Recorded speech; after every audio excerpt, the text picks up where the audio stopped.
pentingnya seseorang muslim dan muslimah menjadikan program rutin untuk haji dan umrah. Dan jangan pernah mengatakan antara kita sama Allah atau dalam diri kita sendiri, sudahlah saya sudah pernah haji sekali sudah cukup, atau saya pernah umrah sekali sudah cukup. Nah ini nanti sesuai dengan niatnya. Karena Allah subhanahu wa ta'ala memerintahkan Nabi Muhammad SAW untuk mengatakan innamal a'malu bin niyat. Semua amal sesuai dengan niatnya. Jadi kalau Bapak Ibu niatnya mau haji sekali saja, ya sudah Allah kasih sekali saja. Mau umroh sekali saja, ya sudah. Mau umroh setahun sekali saja, ya Allah kasih. Mau umroh setiap bulan, Allah kasih. Tergantung bagaimana sugesti kita atau niat kita. Kalau kita yakin kepada Allah subhanahu wa ta'ala, tidak ada yang mustahil. Allah subhanahu wa ta'ala akan mudahkan semua urusan, ya. Termasuk kita minta agar dirutinkan sholat malam, dirutinkan sholat duha, dirutinkan sedekah, dirutinkan baca Quran, dirutinkan selalu mengingat dan berzikir kepada Allah, dirutinkan bakti sama orang tua, dirutinkan haji dan umrah.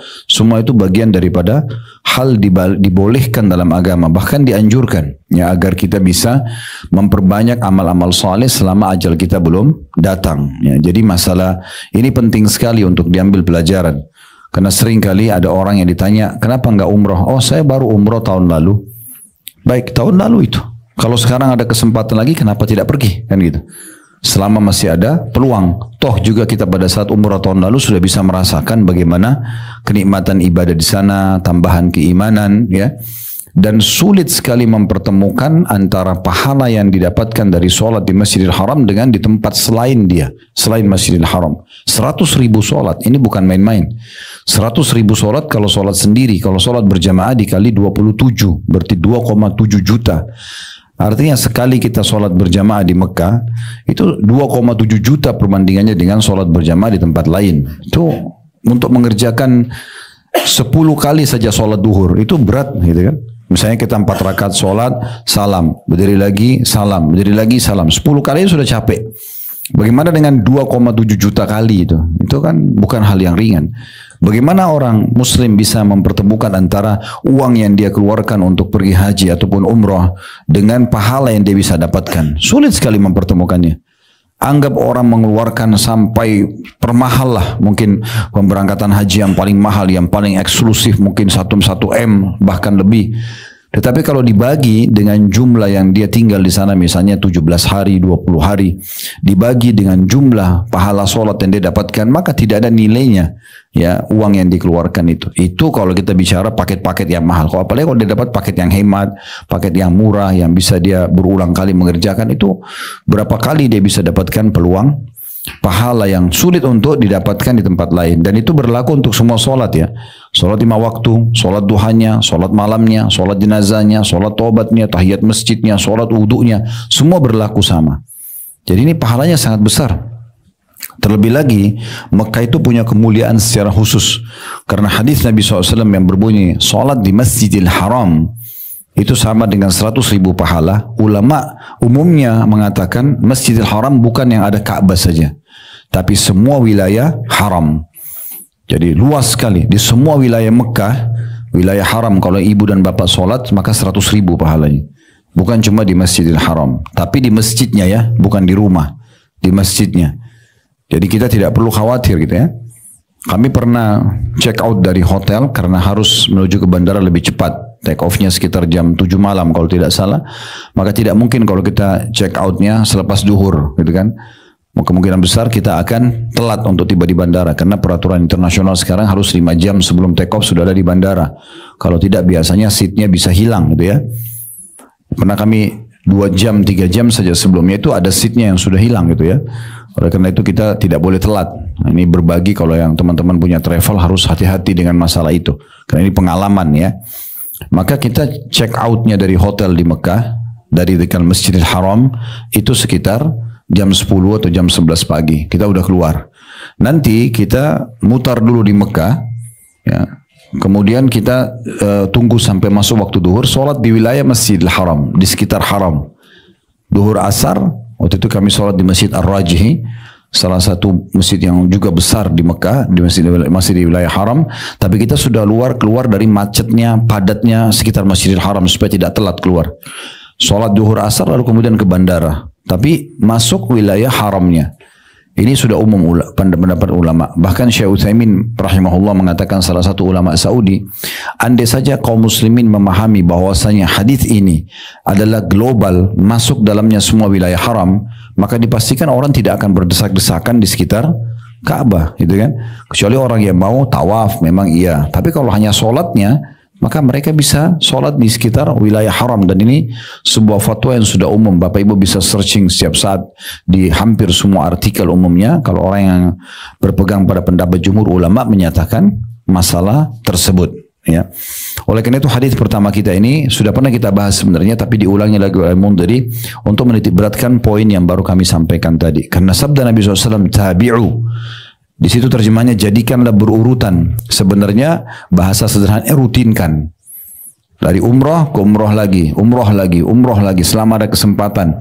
Umroh ke haji, haji ke haji, haji ke umroh, berulang-ulang. Setiap ada kesempatan pergi saja, gitu kan? Itu yang dimaksud di sini dari sabda Nabi SAW. Lalu Nabi sebutkan keutamanya. Kenapa kita disuruh ulang-ulangi? Karena keduanya, haji dan umroh, itu akan mengikis habis. Bahasa terjemahan di sini buku kita menghapus ya. Sebenarnya bahasa yang lebih mengkritik di situ adalah mengikis habis, membersihkan secara totalitas semua kefakiran dan juga dosa-dosa. Ini yang paling banyak dikhawatirkan oleh orang-orang, susah, hidupnya susah, miskin, ya, tidak terpenuhi kebutuhannya, dihapus secara totalitas dari hidup dia. Berikut juga dosa-dosa yang merupakan penyebab datangnya hukuman Allah Subhanahu wa taala. Dan digambarkan sebagaimana ubud atau mungkin tepatnya pandai besi, ya. Kita lihat orang-orang yang pandai besi biasanya mereka kalau ingin menghilangkan karat dari besi atau emas ataupun perak, mereka menggunakan api, ya. Nah itu biasanya terus saja disemprotin sampai bersih benar-benar, ya, sehingga besi itu kembali mengkilat, emas itu mengkilat, tidak ada lagi kotorannya, perak juga begitu. Nah seperti itu gambaran umroh dan haji, membersihkan kefakiran, jadi betul-betul habis. Makanya saya bilang tadi dikikis habis, dan juga dosa-dosa. Dan haji yang mabrur tidak ada balasannya kecuali surga. Kalau tahun lalu sudah haji, Allah mudahin lagi haji, kenapa tidak pergi? Tahun lalu sudah dapat tiket surga. Baik, kenapa? Apa salahnya kalau dapat 2 tiket surga, 4 tiket surga, 10 tiket surga? Yang mungkin kalau yang satu kurang, yang satu menguatkan atau menyempurnakannya, gitu kan? Atau nanti akan membuat timbangan amal kita jadi lebih berat, ya kan? Sehingga kita bisa lebih banyak membantu orang.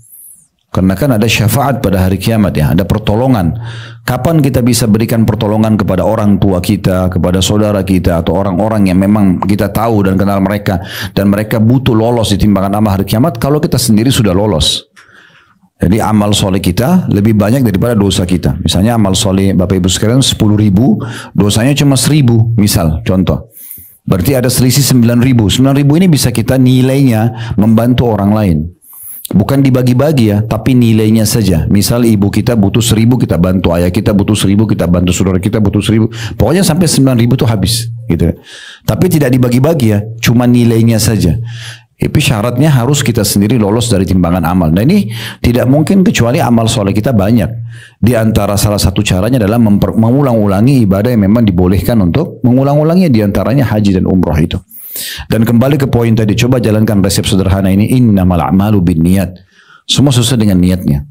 Saya pernah punya pengalaman, bilang sama istri saya, enak sekali orang. Waktu saya pertama balik dari Madinah tahun 98 dulu, selesai S1, kemudian saya sempat cukup lama, mungkin 2-3 tahun tidak kembali ke sana. Aktivitas sebab saya masuk S2, terus kemudian ngajar di pesantren ayah saya di Makassar. Habis itu mulailah mungkin tahun ketiga atau tahun keempat saya pergi umroh. Tapi itu pun pergi umroh hanya berdua sama orang tua saya saja. Masih begitu, belum ada travel. Habis itu saya balik lagi ke Jakarta nanti beberapa bulan kemudian. Kalau Allah kesempatan saya cuma beli tiket berdua sama ayah saya berangkat lagi. Tapi lama-lama saya lihat orang-orang yang bawa jemaah banyak benar. Ya mereka bisa dapat pahala. Ini bukan masalah finansial keuntungannya ya. Tapi bagaimana orang-orang yang menjalankan travel itu kalau mau Allah berkahi. Niatnya awal bukan keuntungannya. Niat awal antar jemaah itu untuk bisa ibadah supaya mereka bisa maksimal sesuai dengan sunnah Nabi SAW, sujudnya, rukunya, sholatnya, intinya tawaf, sa'inya, berdoanya, zikirnya dan segala macam. Jadi kita panen pahalanya dulu, itu urusan dunianya akan ikut dengan sendirinya gitu ya. daripada orang selalu berpikir masalah finansial tidak peduli dengan ibadahnya, karena ini susah ketemu ya, antara mendahulukan ibadah dengan cari keuntungan. Itu nggak mudah mempertemukannya. Kenapa sih orang kalau mau niat ibadah, bagaimana dia berikan yang terbaik buat jemaahnya, maka keuntungan itu pasti akan lebih kecil. Atau dia dahulukan keuntungan, maka dia loss dari pendidikan atau ibadah-ibadah yang maksimal. Makanya sebagian travel mungkin ada yang mahal, tapi mereka kena peduli dengan keuntungannya saja, dia tidak peduli dengan masalah ibadahnya jemaahnya. Mau jemaah ini umroh reguler 9 hari atau haji sampai belasan atau puluhan hari, berubah tidak berubah nggak penting buat dia. Yang penting sudah masuk di Arafah, di Muzdalifah, selesai ya udah. Mau berubah nggak berubah, ini sayang sekali ya. Kalau kami jadikan target bagaimana jemaah yang berangkat, dia pulang bisa bawa ilmu, dia bisa berubah. Karena dia sedang mempersiapkan dirinya untuk ibadah misalnya. Satu waktu saya pernah bilang sama istri saya, enak sekali orang kalau punya travel ya, bisa bolak-balik kapan saja dia mau pergi. Subhanallah, tidak lama dari perkataan itu dan niat itu, mungkin setahun setengah, Allah kasih saya travel. Tidak tahu bagaimana caranya gitu. Tiba-tiba saja ada yang tawarin, travelnya nggak jalan. Waktu itu di Bandung, kemudian kita coba bicara sama beberapa orang investor, kemudian terjadi pembelian sampai akhirnya terjadilah akad dan alhamdulillah berjalan sampai sekarang. Ya sudah bisa dihitung belasan ribu jemaah yang sudah berangkat dengan izin Allah Subhanahu Wa Taala. Jadi sebenarnya tergantung niatnya. Sama kalau Bapak Ibu tadi kita tarik contoh yang lain, sholat malam. Udahlah saya sudah sholat malam tadi malam, nanti aja deh minggu depan lagi. Nanti minggu depan betul baru bangun tuh. Karena dia memang niatnya begitu, dia mau seperti itu. Orang kalau niat ingin berbuat baik, Allah mudahkan. Orang kalau niat ingin berbuat dosa, dia juga akan temukan jalan yang mudah itu. Makanya orang semua mencuri, berzina, bisa saja dilakukan. Karena sesuai dengan niat dia, gitu kan? Sesuai dengan niat dia. Jadi jangan batasi diri kita dalam hal ibadah, berusaha minta dan mohon kepada Allah diberikan maksimal. Pelajaran dari hadis ini kita bisa ambil yaitu adanya anjuran untuk mengulang-ulangi ibadah haji dan umrah. Kemudian yang kedua, adanya penekanan bahwasanya haji dan umrah yang dikerjakan ikhlas karena Allah, mengikuti tuntunan Nabi SAW, karena beliau mengatakan khudu anni manasikakum, ambillah manasik haji dan umrah itu dari aku sesuai dengan tuntunan Nabi SAW, maka akan membersihkan dosa-dosanya dan juga kemiskinannya sebagaimana pandai besi membersihkan karat dari besi, emas dan juga perak. Pelajaran yang ketiga, haji yang mabrur mengikuti syarat dan peraturan-peraturannya, maka rukun-rukunnya ya, wajib-wajibnya semua itu, maka akan ya mendapatkan surga. Baik, riwayat 1B-nya, itu tadi 3 pelajaran dari riwayat 1A-nya. Dari 1B-nya ini menyebutkan tentang keutamaan haji dan umrah, tapi di saat kita berihram. Kita berihram. Jadi mulai ihram itu, nanti kalau ibu-ibu pakainya lengkap ya. Digunakan pakaian lengkap yang dibuka hanya wajah dan telapak tangan. Jangan lupa kaos kakinya, karena itu bagian daripada harus yang ditutup ya. Aurat muslimah di situ ya. Kemudian juga kalau bisa menghindari pakaian yang khas laki-laki, itu warna putih ya. Karena ihram laki-laki kan putih ya, sehingga perempuan menggunakan baju yang berbeda. Ya, tepatnya kalau warna-warna yang gelap lebih bagus ya, hitam, coklat tua, gitu-gitu ya. Itu jauh lebih tepat tentunya. Nah, orang kalau dalam keadaan ihram, maka selama dia ihram, dalam hadis ini dikatakan tidaklah seorang mukmin sepanjang harinya dalam keadaan ihram melainkan matahari terbenam dengan membawa dosa-dosanya. Artinya ini penguat bahwasanya dengan ihram baik itu umrah atau haji maka akan membersihkan dosa-dosa. Umumnya ya, walaupun sekarang orang sudah menggunakan pesawat terbang, kita tahu kita 9 jam ya. Tentu ihramnya boleh dipakai dari Indonesia, tapi belum niatnya di mikot, tempat niat ya. Kalau penerbangan Bapak Ibu turun di Jeddah langsung masuk ke Mekah, maka niatnya di Yalamlam. Ya, ingatkan pramugarinya mungkin ya, atau petugas di pesawat agar tolong ingatkan kalau sudah dekat mikot, misalnya 1 jam sebelumnya atau setengah jam sebelumnya baru Bapak Ibu niat di pesawat. Nah, mulai niat itu dan pakai ihram, disitulah mulai berjalan pembersihan dosa-dosanya ya, sampai dia nanti membuka ihramnya setelah tahallul. Karena ihram ya, umrah itu ada 5, menggunakan ihram, niat, kemudian tawaf, sa'i dan tahallul. Kalau haji tentunya ditambah dengan kita masuk di, kalau mau lengkap semua sama sunnahnya ya, tanggal 8 hari Tarwiyah masuk ke Mina, nginap, kemudian tanggal 9 Arafah juga tinggal sampai terbenam matahari, 9 malamnya nginap di Muzdalifah sampai menjelang subuh atau tengah malam. Kemudian tanggal 10 hari raya Idul Adha itu adalah Jumrah Aqabah. Kemudian boleh ya melakukan juga tambahannya, ya bukan boleh sebenarnya, itu memang kewajiban juga ya, tawaf ifadah, tawaf wajibnya haji dan berkurban. Kemudian baru tahallul, cukur rambut, ganti baju biasa, mulai tanggal 10 tinggal di Mina, ya, kemudian tanggal 11, 12, 13, 3 hari itu semuanya jumroh saja dengan baju biasa. Tapi 3 titik kecil, sedang dan besar. 6 hari inilah rangkaian ibadah haji itu sendiri. Baik, selama kita berihram, ya terutama kalau haji yang cukup lama ya, karena paling cepat orang berihram itu kalau haji adalah sehari semalam. Itu paling cepat ya. Kalau memang dia hanya masuk tanggal 9 Zulhijjah hari Arafah di Arafah, sebelum duhur itu dia pakai ihram, terus dia terikat sampai besok, ya, sampai tanggal 10 Zulhijjah. Kalau dia sudah Jumrah Aqabah atau tawaf ifadah itu dia dan juga berkurban kalau dia haji tamattu, itu baru dia buka ya, tahallul kemudian buka baju, itu minimal sekali. Jadi bisa dikatakan 24 jam itu minimal. Tapi kalau mau maksimalnya tentu dari tanggal 8 Zulhijjah sampai tanggal 10 Zulhijjah, ini kurang lebih 3 hari ya. Itulah yang pakaian ihram yang kita bisa hitung kalau haji tentunya. Jadi di sini juga dijanjikan akan pembersihan dosa-dosa selama seseorang itu dalam ihramnya. Sementara riwayat 1C-nya itu dijelaskan tambahannya lagi. Jadi tadi kalau hadis 1A-nya kita ambil 3 faedah tadi, adanya anjuran mengulang-ulangi haji dan umrah. Kemudian yang kedua adanya keutamaan haji dan umrah yang di setiap kali dikerjakan akan dapat yang sama, yaitu hilangnya kemiskinan dan kesusahan hidup serta juga dosa-dosa. Dan yang ketiga haji mabrur, tidak ada balasan kecuali surga. Sementara 1B-nya ditambah faedah yang keempat, yaitu adanya pembersihan dosa dimulai dari pakai ihram sampai dilepas ihram tersebut ya. Kemudian selanjutnya di 1C-nya kita ambil faedah yang kelima, yaitu sabda Nabi SAW, dan tidak ada seorang mukmin yang bertalbiyah karena Allah untuk berhaji melainkan ia disaksikan oleh apa saja yang ada di bagian kanan dan kirinya hingga ujung tepi bumi. Maksudnya kalau ibu sudah mulai mengatakan dan bapak sekalian labbaik Allahumma labbaik, itu kan biasa diucapkan setelah niat lewat mikot ya. Tadi kalau saya jelaskan dari Jakarta mau masuk langsung ke Mekah, berarti di Yalamlam sekitar 15 menit, 17 menit sebelum landing di Jeddah itu akan diinformasikan. Di situ pengucapan niat labbaik Allahumma umrah kalau umrah, atau labbaik Allahumma hajjan kalau hajj.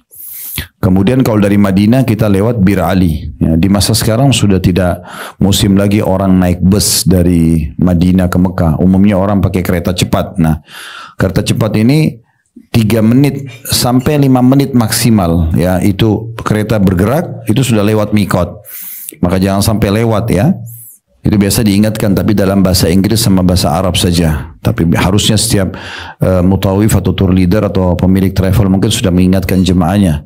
Kalau kami sudah ingatkan jemaah sudah harus pakai ihram semuanya dari hotel, sudah lengkap semuanya, koper-koper yang besar sudah dibawa lebih dulu ke Mekah.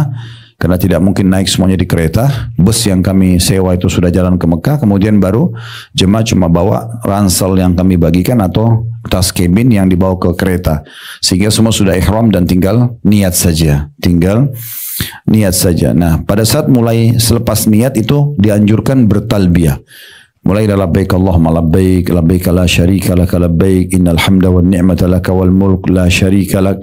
Karena kita nggak ngerti bahasa Arab, maka alangkah baiknya Bapak Ibu tahu terjemahannya. Jadi sambil direnungi, ya, aku jawab panggilanmu dengan santun ya Allah, ya aku jawab panggilanmu dengan santun, tidak ada sekutu bersamamu. Sesungguhnya puji-pujian, nikmat dan kerajaan milikmu, tidak ada sekutu bersamamu. Jadi kita seperti sedang menjawab, ya Allah aku datang nih untuk kamu, aku datang untuk kamu, begitu terus ya. Dan itu dianjurkan usahakan maksimal mengucapkannya. Mungkin kalau kereta sekarang 2 jam 47 menit kalau dia pakai transit di Jeddah, itu mungkin kita bisa pakai ya setengah jam, diselang-selingkan untuk talbiyah dan juga berdoa. Itu adalah anjuran yang sangat ditekankan. Karena kalau ibu dan bapak sekalian baca talbiyah, semua di kiri kanan kita sampai ke ujung bumi menjadi saksi hari kiamat.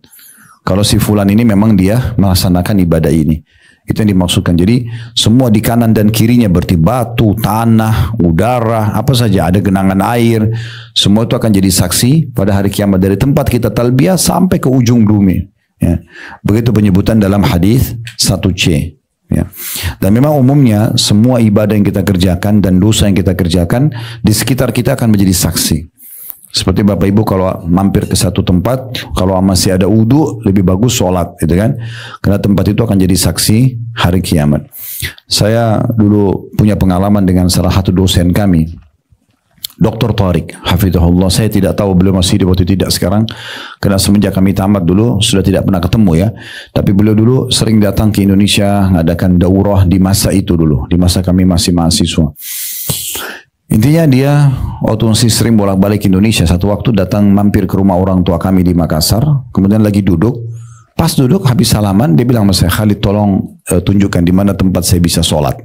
Saya pikir beliau mungkin mau sholat, waktu itu memang waktu duha ya, mungkin mau sholat duha gitu. Karena penasaran, saya siapin tempat, kemudian dia sholat. Habis sholat saya tanya, Syekh sholat apa tadi? Saya sengaja, padahal pikiran saya mungkin dia sholat duha. Ternyata bukan sholat duha gitu. Dia udah sholat duha tadinya di hotelnya gitu ya. Dia datang ke satu tempat itu hanya untuk supaya tempat itu bisa jadi saksi buat dia hari kiamat. Sampai dia bilang sama saya sholat sunnah, tatawu. Tatawu itu kayak pendekatan diri kepada Allah ya. Karena memang kalau Bapak Ibu lagi duduk misalnya antara maghrib isya nih, sudah sholat maghrib, sudah sholat ba'diyah maghrib, terus duduk nunggu isya, lagi lowong, terus ingin dekatkan diri kepada Allah SWT, sholat sunnah, namanya sholat sunnah tatawu, tambahan aja, itu boleh ya. Niatnya memang dalam hati hanya untuk sholat tambahan, sholat tatawu namanya ya. Itu kalau Bapak Ibu baca di buku-buku fikih ada namanya sholat tatawu. Ini mirip dengan puasa tatawu juga ada ya. Yang kata Nabi SAW waktu pulang ke rumah Aisyah lalu bertanya apakah kalian punya makanan. Aisyah mengatakan tidak ada. Kata Nabi SAW kalau gitu hari ini saya puasa. Nah ulama mengatakan perkataan Nabi hari ini saya puasa ini bukan hari Senin dan Kamis. Karena Senin Kamis Nabi selalu puasa. Tapi hari itu karena tidak ada makanan di rumah beliau bilang karena belum makan, belum minum, beliau bilang kalau gitu hari ini saya puasa aja. Ini namanya puasa tatawu, puasa tambahan. Ya, nah seperti itulah juga sholat gitu ya. Terus dia bilang, saya tidak pernah tahu. Ini dosen kami bilang, saya tidak pernah tahu apakah saya bisa kembali atau tidak ke tempat ini. Ya cukup jadi saksi. Ternyata betul subhanallah. Setelah beliau pulang ke Madinah, beberapa waktu kemudian rumah itu dijual. Kami pindah ke tempat lain dan rumah itu dibeli sama orang non Muslim. Terus jadi showroom motor apa segala macam. Jadi mungkin sudah nggak mungkin datang lagi sholat di situ ya. Dan banyak bangunan yang awal itu sudah dibongkar-bongkarin, dibangun bangunan baru. Berarti yang sudah dibongkar ini sudah jadi saksi untuk dia hari kiamat dan tidak mungkin kembali lagi ke tempat yang sama kan gitu. Nah seperti itu kurang lebih gambarannya. Nah ini umumnya ya, apa saja yang kita kerjakan ibadah, kita juga kalau berzikir. Saya pernah punya pengalaman juga waktu itu masih mahasiswa di Madinah, naik bus. Waktu itu masih naik bus sekitar 6 jam dari Madinah ke Mekah. Ada satu orang naik di bus, kami tidak terlalu penuh bus itu ya, bus swasta. Waktu itu Sabko, kami datang naik, mungkin satu bus itu 50 seat, mungkin hanya 15 orang, nggak banyak gitu. Kemudian ada satu orang naik pakai ihram, dia bertalbiyah. Setelah bertalbiyah, dia bicara aja, dia ceramah gitu. Kami di bus itu mungkin tidak ada yang kenal dia, tapi dia bicara saja. Ingatlah saudaraku muslim, dia kerasin suaranya. Rasulullah SAW bersabda begini, begitu, begini. Salah satu yang saya ingat dia ulangi itu, dia mengatakan, coba banyak berzikir, karena ada hadis yang menyebutkan kalau seseorang lewat di satu tempat sambil berzikir, tempat itu berbangga pada tempat yang lain. Ini di depan saya ada orang hamba Allah yang sedang berzikir. Itu dia ngomong aja tuh, dari Madinah ke Mekah berapa jam ngomong terus orang itu. Dia tidak terlalu mengganggu juga orang, ya kedengaran gitu. Dia ceramah aja terus. Mungkin orang ini Masya Allah mau cari pahala gitu ya. Walaupun saya belum memastikan tentang kesahihan hadis ini, tapi salah satu yang saya ingat terus itu yang dia bilang ya. Banyak berzikir, karena zikir itu kalau orang berzikir di satu tempat, tempat itu akan berbangga pada tempat yang lain. Kalau ini di atasku sekarang ada seorang hamba yang sedang berzikir atau sedang hamba Allah berzikir gitu ya. Nah seperti itulah, sama juga dengan sebaliknya orang kalau berbuat dosa maka akan jadi saksi hari kiamat. Orang yang masuk hotel, dia pikir tidak ada yang tahu. Itu air yang dipakai di kamar mandi makhluknya Allah. AC udara yang dia hirup makhluknya Allah. Ranjang yang dia pakai tidur itu makhluknya Allah. Terus nggak jadi saksi pada hari kiamat. Jadi saksi semua. Kan gitu. Jadi harusnya kita hati-hati. Baik, kita akan masuk hadis kedua dalam bab kita. Tadi itu 1A sampai 1C semua masih di hadis nomor 1 ya. Hadis nomor 2 dengan sanad sahih, ini urutan 1134 dari awal belajar, berbunyi dari Sahal bin Sa'ad radhiyallahu anhu dari Rasulullah sallallahu alaihi wasallam, beliau bersabda, "Ma min mulabbin yulabbi illa labba ma an yaminihi wa shimali min hajarin aw shajarin aw madar hatta tanqati'a al-ardu min hahuna wa hahuna ay yaminihi wa shimalihi." Tiada seorang pun yang bertalbiyah, melainkan segala sesuatu yang ada di sebelah kanan dan kirinya ikut bertalbiyah, baik berupa batu, pohon, ataupun tanah, hingga tepi bumi di sana dan di sini, dan dari sebelah kanan ataupun sebelah kirinya. Hadis ini diriwayatkan oleh Tirmidzi, Ibnu Majah, Al-Baihaqi, semuanya dari sumber riwayat Ismail bin Ayyash, dari Umara bin Ghaziyah, dari Abu Hazim, dari Sahal. Riwayat ini juga disebutkan oleh Ibnu Huzaimah dalam sahihnya dari Abidah, yaitu Ibnu Humaid, Umairah atau Umara bin Ghaziyah telah menceritakan kepada kami dari Abu Hazim dari Sahal. Diriwayatkan juga oleh Hakim dan ia berkata sahih berdasarkan syarat Bukhari dan juga Muslim. Riwayat ini menguatkan riwayat 1C tadi, ya. Kita langsung ambil saja faedahnya. Faedah yang pertama adalah adanya anjuran agar setiap orang yang berihram selalu bertalbiyah. Setiap ada kesempatan dia bertalbiyah, ya, karena semua yang ada di sekitarnya akan menjadi saksi untuk dia. Jadi selalu, kalaupun kita terdiam sejenak, kita istirahat, kita makan, kita ya ngobrol sebentar mungkin sama pasangan, sama anak-anak, habis itu kita kembali bertalbiyah lagi, mungkin beberapa kali berhenti lagi, habis itu talbiyah lagi, karena setiap bertalbiyah itu berarti mendapatkan pahala, dan plus faedah kedua dari hadis, semua yang mendengarkan talbiyah kita, ini cara mendengarkannya kita nggak perlu cari tahu seperti apa ya. Jadi walaupun ibu dan bapak sekalian cuma berbisik-bisik, tetap saja Allah punya cara untuk memperdengarkan kepada batu, tanah, tadi disebutkan situ ya, batu, tanah, pohon, semua itu kecuali ikut bertalbiyah. Jadi Allah punya cara untuk menyampaikan suara kita. Kalau masih ingat dulu, awal sekali diperintahkan ibadah haji, pernah kita jelaskan, Nabi Ibrahim alaihissalam setelah membangun Ka'bah, Allah perintahkan Nabi Ibrahim melalui Jibril alaihissalam untuk memanggil manusia haji. Maka pertanyaan Ibrahim alaihissalam adalah, bagaimana suaraku bisa sampai? Maksudnya suaranya sejauh apa harus panggil orang satu dunia untuk haji yang beriman pada saat itu?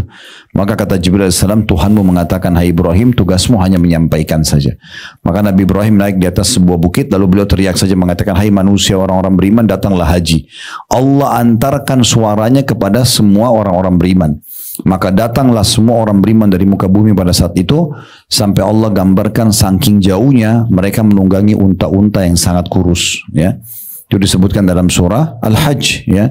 Maka datanglah orang-orang. Nah, Allah punya cara bagaimana menyampaikan suara-suara tersebut. Sebagaimana juga kita kalau berbisik antara kita sama Allah berdoa, Allah di atas arsy-Nya sana. Betapa jauhnya tempat itu dengan kita. Tapi subhanallah, Allah Maha Kuasa untuk mendengarkan suara hambanya, ya, seperti itulah. Jadi ini pelajaran yang kedua adalah pentingnya seseorang atau setiap orang bertalbiyah, maka makhluk Allah subhanahu wa ta'ala di sekitar dia, batu, tanah, pohon juga ikut bertalbiyah. Kuasa Allah subhanahu wa ta'ala walaupun kita tidak dengar suaranya. Pelajaran yang ketiga, bahwasanya semua, ya, akan ikut bertalbiyah dan menjadi saksi untuknya dari sebelah kanan dan kirinya.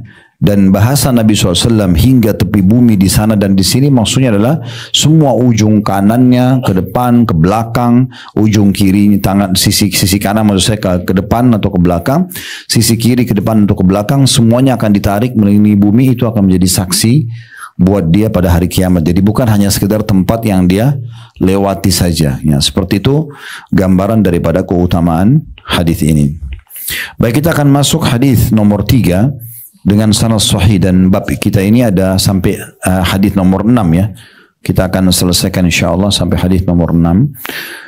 Hadis nomor 3 dengan sanad sahih urutan 1135 dari awal belajar, berbunyi dari Khallat bin As-Sa'ib, dari ayahnya ia berkata radhiyallahu anhum, ia berkata Rasulullah SAW bersabda, atani Jibril fa'amarani an amura ashabi an yarfa'u aswatum bil ihlali awit talbiyah. Jibril telah mendatangiku dan memerintahkanku agar aku menyuruh para sahabatku untuk menyaringkan suara mereka dalam berihlal atau talbiyah ya. Atau talbiyah bisa dikatakan. Diriwayatkan oleh Imam Malik, Abu Dawud, An-Nasai, Ibnu Majah dan Tirmidzi, dan ia mengatakan hadis hasan sahih. Dan Ibnu Khuzaimah dalam sahihnya, Ibnu Majah menambahkan fa innaha min syiaril hajj. Karena sungguhnya talbiyah itu dan menggunakan ihram adalah salah satu syiar haji. Salah satu syiar haji. Saya akan bacakan langsung juga hadis nomor 4 karena ini semakna dengan hadis nomor 3. Hadis nomor 4 ini dengan sanad sahih di ghairihi menjadi sahih karena dikuatkan dengan riwayat-riwayat lain, dan ini urutan 1136 dari awal belajar berbunyi dari Zaid bin Khalid al-Juhani radhiyallahu anhu bahwasanya Rasulullah SAW bersabda, "Ja'ani Jibril faqal mur ashabaka falyarfa aswatahum bitalbiyah fa innaha min syiaril hajj." Jibril mendatangiku lalu berkata, suruhlah para sahabatmu agar menyaringkan suara mereka dalam bertalbiyah karena ia merupakan salah satu syiar haji.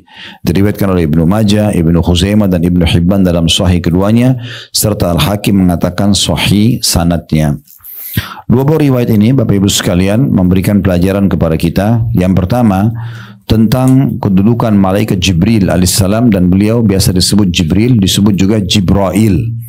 Ya, di situ kalau dilihat dalam bahasa Arabnya tulisannya Jibrail. Ya, ini juga mirip dengan lafaz doa iftitah. Salah satu doa iftitah adalah Allahumma rabba Jibrail wa Mikail wa Israfil.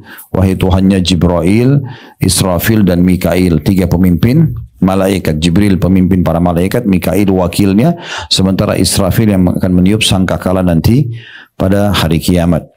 Jibril AS adalah makhluk Allah yang paling besar tentunya, dan dalam sebuah riwayat kata Nabi SAW, Jibril dimanapun mataku memandangkan langit pada saat pertama ketemuan Jibril AS turun dari Gua Hira, maka ke timur, barat, utara, selatan semua dipenuhi oleh badan Jibril.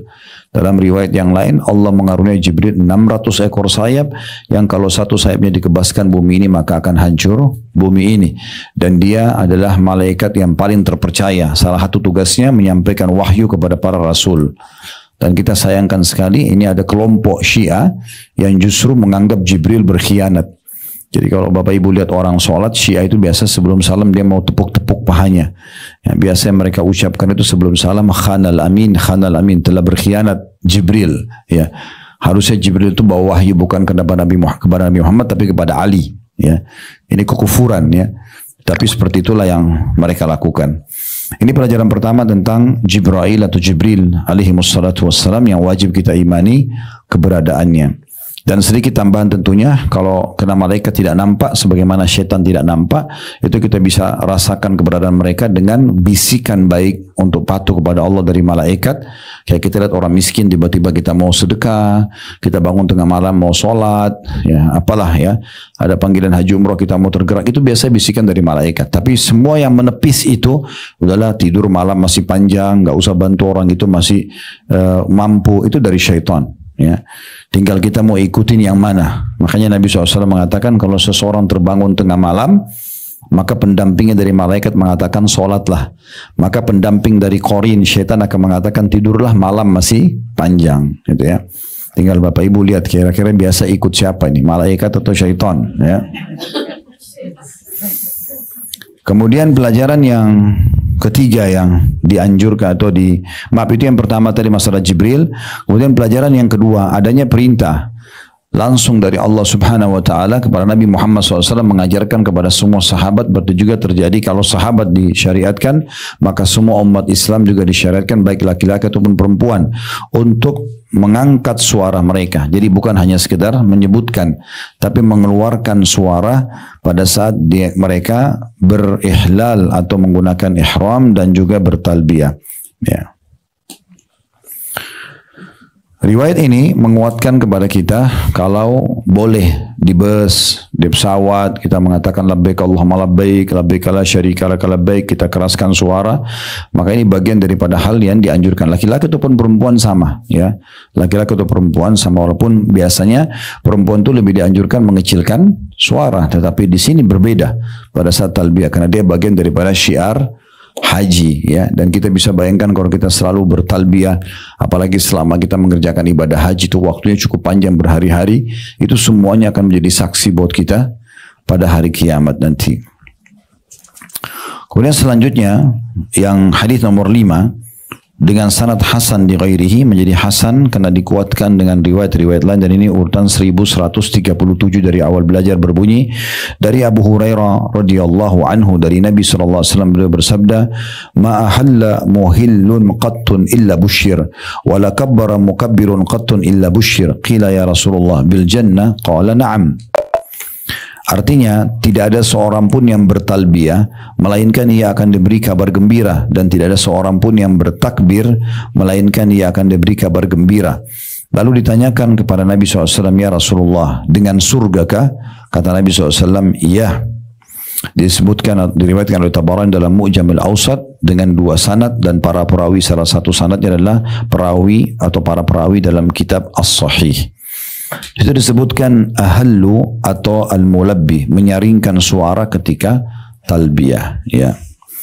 Riwayat ini memberikan pelajaran kepada kita bahwasanya keutamaan orang yang bertalbiyah, karena dengan setiap bertalbiyah, kalau tadi sudah kita sebutkan ada keutamanya menjadi saksi hari kiamat, kemudian semua yang mendengarkan talbiyahnya juga akan menjadi ikut bertalbiyah dengan dia ya. Di sini disebutkan ada tambahan, yaitu kalau dia bertalbiyah walaupun cuma sekali, sudah cukup dia mendapatkan berita gembira untuk mendapatkan surga. Makanya dikatakan oleh Nabi SAW, tidak ada seorang pun yang bertalbiyah kecuali pasti akan disampaikan padanya berita gembira. Dan para sahabat bertanya, berita gembira apa ya Rasulullah? Surgakah? Kata Nabi SAW, iya. Kemudian pelajaran yang kedua, keutamaan juga orang bertakbir ya, Allahu Akbar. Dan ini cukup banyak sunnah-sunnah Nabi SAW, diantaranya kalau kita sedang menukik ya, kayak pesawat mau take off atau lagi take off, itu anjurannya bertakbir ya. Kalau mobil mungkin menukik, kita juga jalan menukik, mungkin kita naik tangga ya, naik lift, naik ke atas, semua itu bagian daripada hal yang disunnahkan bertakbir. Sebagaimana sabda Nabi SAW, kalau kalian sedang menukik bertakbirlah, kalau kalian sedang turun, pesawat landing atau mobil kita lagi turun dari tempat ketinggian, bertasbihlah. Ya, bertasbihlah. Dan ini termasuk keutamaan yang sangat besar dengan mengucapkan Allahu Akbar. Makanya Allah jadikan ucapan pertama kita sholat adalah Allah Maha Besar ini ya. Maksudnya Allah Maha Besar dengan kemahabesaran zatnya, kemahabesaran kerajaannya, kemahabesaran keagungannya ya, kemudian kekayaannya dan segala macam hal. Jadi bukan hanya besar secara zat, karena memang zatnya Allah SWT besar sekali, Allah Maha Besar. Tetapi tentu kita bisa tahu atau kita perlu fahami, ini besar dalam segala hal. Besar dari sisi kekayaan, keagungan, kerajaan, ya, apalah keperkasaan dan segala macam hal. Jadi kalau kita bilang Allahu Akbar sekali saja, itu sudah mendapatkan jaminan surga ya. Tetapi di sini ulama memberikan sebuah gambaran penting. Jaminan-jaminan surga dari amal-amal sunnah seperti ini, itu tidak bisa berdiri sendiri. Misal, kalau ada orang salah fahami hadis ini, dia mengatakan, kalau gitu Ustaz, saya nggak usah sholat, cukup saya Allah Akbar saja. Itu dapat jaminan surga. Nggak bisa dia dapatkan. Karena ini tidak bisa berdiri sendiri. Kalau amal ini kan berzikir amal sunnah. Ya, talbiyah, kemudian apa nama tadi bertakbir itu adalah sunnah. Kita mengucapin Allahu Akbar itu bagian daripada sunnah. Tidak bisa dia berdiri sendiri sementara orang itu meninggalkan kewajibannya. Harus kewajiban ikut, baru ini bisa didapatkan. Saya sudah pernah kasih contoh itu ya, seperti hadis Nabi SAW, siapa yang menjaga 4 rakaat sebelum duhur dan 4 rakaat sudah duhur, Allah akan haramkan baginya neraka. Boleh nggak orang bilang begini, saya sholat aja sunnah qobliyah ba'diyah, nggak usah duhurnya, misal. Nah, kan tidak mungkin, karena ini sunnah, dia nggak bisa berdiri sendiri, harus dikuatkan dengan yang wajibnya. Nah seperti itu. Udah saya puasa Senin Kamis saja, kan amal dilaporkan setiap Senin Kamis, tidak usah puasa Ramadan, nah, nggak mungkin. Atau saya sedekah, nggak usah zakat. Ini semua berarti tidak bisa ya. Ini harus difahami baik-baik. Jadi keutamaan-keutamaan seperti ini dia tidak berdiri sendiri kalau dia sifatnya sunnah, harus dikuatkan dengan pelaksanaan kewajiban-kewajiban. Baik, hadis terakhir dalam bab kita ini, hadis nomor 6 dengan sanad hasan di ghairihi, menjadi hasan karena dikuatkan dengan riwayat-riwayat lain, dan ini urutan 1138 dari awal belajar berbunyi dari Abu Bakar As-Siddiq radhiyallahu anhu anna Rasulullah sallallahu alaihi wasallam suila ayyul amali afdal? Qala al-ajju wath-thajju.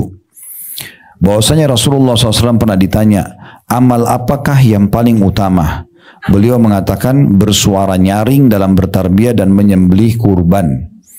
Diriwayatkan oleh Ibnu Majah, At-Tirmidzi dan Ibnu Khuzaimah dalam sahihnya. Semuanya dari riwayat Muhammad bin Al-Munkadir dari Abdurrahman bin Yarbu'. At-Tirmidzi berkata Muhammad tidak pernah mendengar hadis dari Abdurrahman.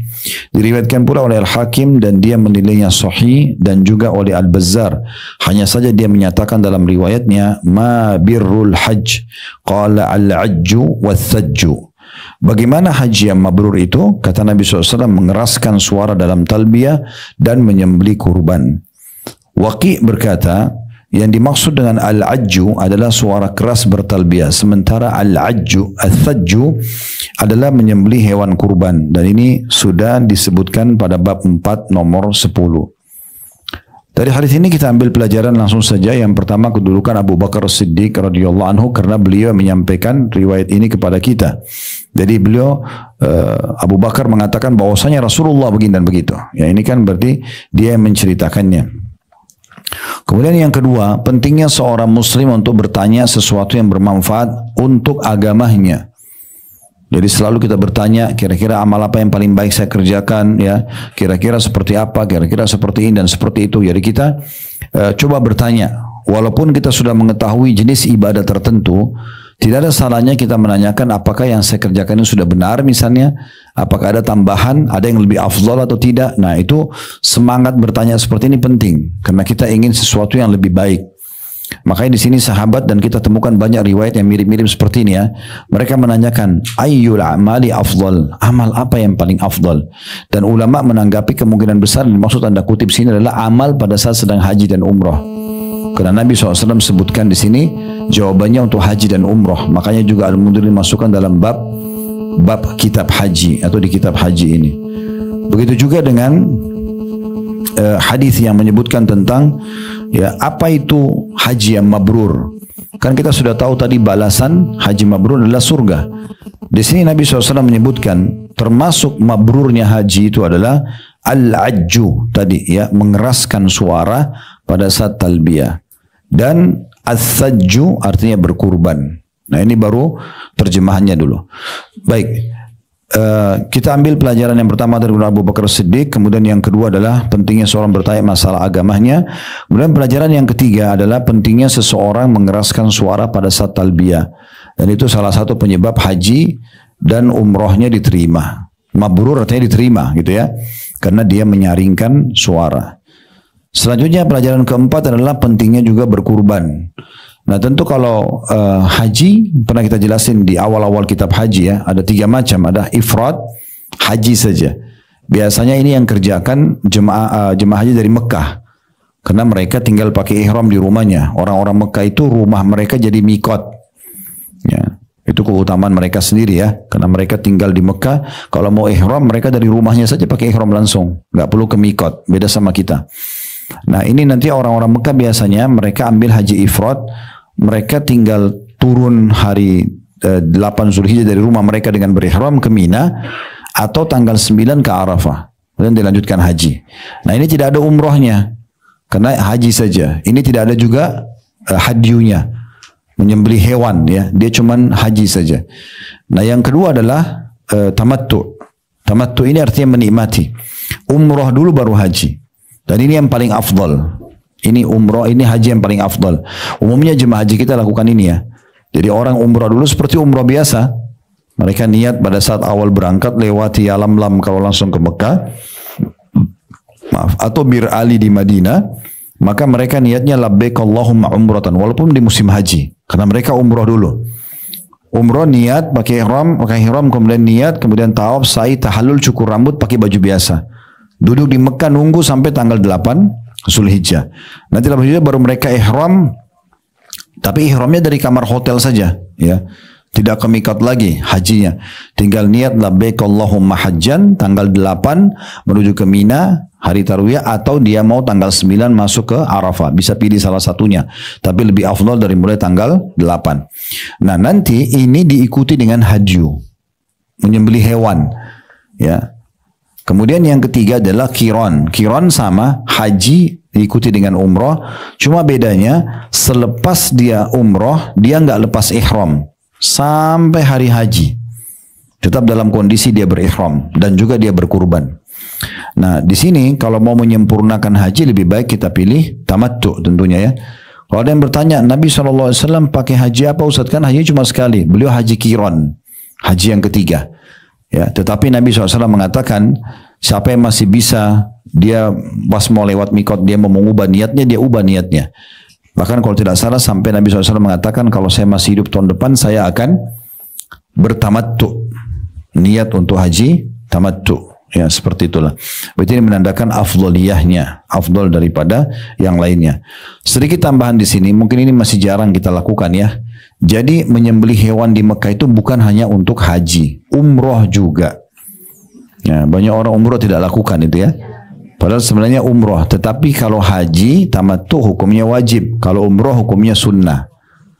Ya, mirip dengan tawaf wada, meninggalkan Mekah kan sebelumnya. Itu kalau haji hukumnya wajib, kalau umroh hukumnya sunnah. Nah, menyembelih pun sama. Ini kalau ibu dan bapak sekalian pernah dengar kisah kesepakatan Hudaybiyah. Nabi SAW setelah perang Ahzab di tahun 5 Hijriah, di tahun 6 Hijriah, beliau keluar dari Madinah membawa 1.400 orang untuk umroh. Tapi subhanallah 80 km sebelum masuk ke Masjidil Haram, pas perbatasan wilayah haram. Dari masa itu mereka sudah tancapin bendera, kalau ini wilayah haram. Kalau sekarang pemerintah Saudi buat gapura. Tulisannya batas wilayah haram atau sudah masuk wilayah haram. Karena masuk ke sana sholatnya 100.000. Di luarnya walaupun cuma berapa jengkal itu cuma satu. Jadi ada wilayah haram. Waktu Nabi SAW tiba di wilayah Hudaybiyah itu, ternyata unta beliau tidak mau berdiri. Kamu jalan. Pas dekat bendera perbatasan wilayah haram. Dan waktu itu orang-orang Quraisy beberapa waktu sebelumnya sempat mengepung kota Madinah. Kalau pernah dengar perang Ahzab atau perang Khandaq ya. Di tahun 5 Hijriah mereka kumpul 10.000 pasukan Quraisy, Qatafan, suku Qainuqa dan Nadir dan 2 suku Yahudi di Khaybar dan beberapa suku-suku lain mereka berkumpul, mereka kepung Madinah. Nah, setelah mereka kalah 43 hari mereka kepung Madinah, mereka tidak bisa mengalahkan, menaklukkan Madinah, dan Allah mengatakan wa hazamal ahzaba wahda dalam zikir yang kita disuruh perintahkan untuk baca kalau Idul Fitri Idul Adha ya, salah satu zikir gitu kan, wa hazamal ahzaba, dan diajarkan oleh Nabi SAW. Itu Allah yang perintahkan itu, dan Allah lah yang mengalahkan pasukan Ahzab, itu pasukan kelompok ya yang tadi mengepung Madinah di perang Khandaq itu sendirian, wahdahu itu sendirian. Maka setelah itu mereka bubar, dan pas setelah selesai itu Nabi SAW bentuk muslimin untuk pergi umrah. Maka orang-orang Quraisy ketakutan, ini jangan sampai Muhammad ini SAW ya, mau menyerang Mekah. Maka mereka waktu dengar, mereka keluar dengan 3.000 pasukan ingin menghadang Nabi. Waktu mereka mau hadang Nabi SAW, Nabi sudah dengar. Lalu Nabi bilang kepada beberapa sahabat, ada nggak yang tahu jalan menuju ke Mekah tanpa harus menjalani jalan utama supaya tidak ketemu dengan pasukan Quraisy? Ada satu sahabat faham jalan, dia mengatakan saya Rasulullah. Lalu betul dibawa Nabi SAW naik turun gurun padang pasir, bukit-bukit, sampai tiba-tiba keluar sudah di batas wilayah haram. Jadi kalau kita gambarkan misalnya ini Mekah, ini batas wilayah haram ya, muslimin mutar manuver jauh, tiba di sini. Orang-orang Quraisy tahunya cuma satu jalan menuju ke Mekah, jalan utama. Mereka keluar 3.000 melewati muslimin. Jadi sebenarnya muslim sudah sampai di sini, mereka sudah jauh mau menghadang umat Islam sebelum tiba di wilayah haram. Tapi subhanallah terjadi satu hikmah yang luar biasa. Unta Nabi SAW tidak mau bergerak. Begitu tiba di situ, karena kalau mereka sudah masuk di batas haram, misalnya ini bendera batas haram, muslimin sudah masuk ke sana, orang Quraisy nggak berani ganggu mereka. Karena seluruh orang Arab waktu itu, walaupun mereka sebagian penyembah berhala, mereka memuliakan orang yang berihram. Karena ini kan syariat Nabi Ibrahim ya. Jadi Abu Lahab, Abu Jahal semua itu sebenarnya mereka juga haji. Cuma mereka musyrik, menyekutukan Allah dengan patung-patung itu. Jadi kalau ditanya Abu Jahal, Abu Lahab kalau masih hidup sekarang, bapak ibu tanya, ini Ka'bah punya siapa? Mereka akan bilang rumahnya Allah. Siapa yang ciptakan langit dan bumi? Allah, mereka tahu. Tapi mereka datangkan patung-patung untuk perantara. Mereka bilang kita nggak bisa langsung berdoa sama Allah, harus melalui patung-patung ini.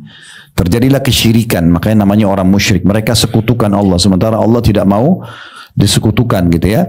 Seperti itulah. Nah, dengan hikmah Allah SWT. Sebagian sahabat ada yang sampai mendorong unta Nabi, ayo ini tinggal masuk satu langkah lagi, mereka nggak bisa diganggu oleh Quraisy. Tapi unta itu tidak mau. Ada satu sahabat nyeletuk mengatakan, unta ini telah ditimpa sesuatu yang tidak baik. Maksudnya kok nggak mau masuk sih gitu ya? Nabi mengatakan tidak. Tetapi yang telah menahan dia untuk melangkah adalah yang telah menahan gajahnya Abraha menyerang Ka'bah. Ya Allah SWT maksudnya kan? Karena kan gajah Abraha itu, pernah dengar kisah Abraha kan? Kisah dalam surah Fil. Jadi pada saat gajahnya sudah tiba depan Ka'bah, itu gajahnya tidak berani untuk masuk menghancurin Ka'bah. Padahal sebelum datang ke Mekah, mereka sudah melatih gajah-gajah ini untuk merubuhin bangunan-bangunan. Dibuat bangunan rubuhin supaya mereka tuh tadi terbiasa. Dan mereka tidak berani. Sampai akhirnya Allah datangkan burung yang menghancurkan mereka. Nah kata Nabi SAW, yang menahan untaku ini adalah yang telah menahan gajahnya Abraha untuk mendekati Ka'bah. Ya Allah SWT ada hikmahnya. Udah kita berhenti. Berkemahlah muslimin di situ. Berkemah. Nah pada saat mereka berkemah di situ, nah di sini pasukan Quraisy juga datang. Terjadilah kesepakatan Hudaybiyah. Itu kisah yang panjang ya dari kesepakatan Hudaybiyah. Nah pada saat itu Nabi alaihi salatu wassalam kemudian membawa bersama beliau hadyu. Ini yang kita mau titik beratkan ya. Unta-unta sama domba yang rencana disembeli pada saat beliau umroh.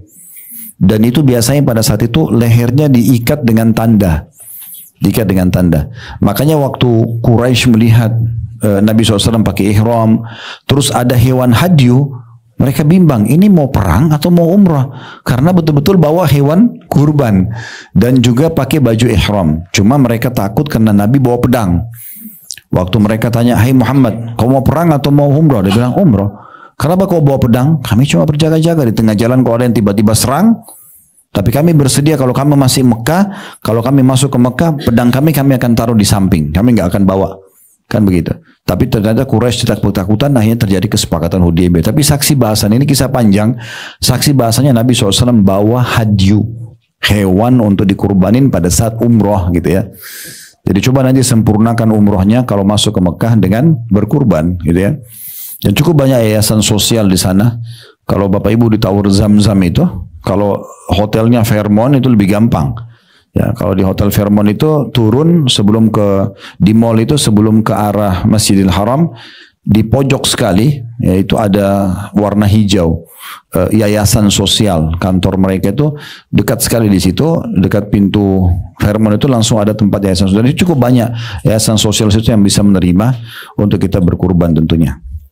Baik, mungkin saya tambahkan di bab nomor 6. Bab nomor 6 ini hanya menyebutkan saja, setelah itu kita buka pertanyaan. Karena bab nomor 7 nanti kita akan bahas, pertemuan akan datang insya Allah. Bab nomor 6 ini adalah anjuran berihram dari Masjidil Aqsa. Ya. Tapi di sini Al-Mundhiri mengangkat hadis Nabi SAW cuma umumnya oleh ulama dilemahkan.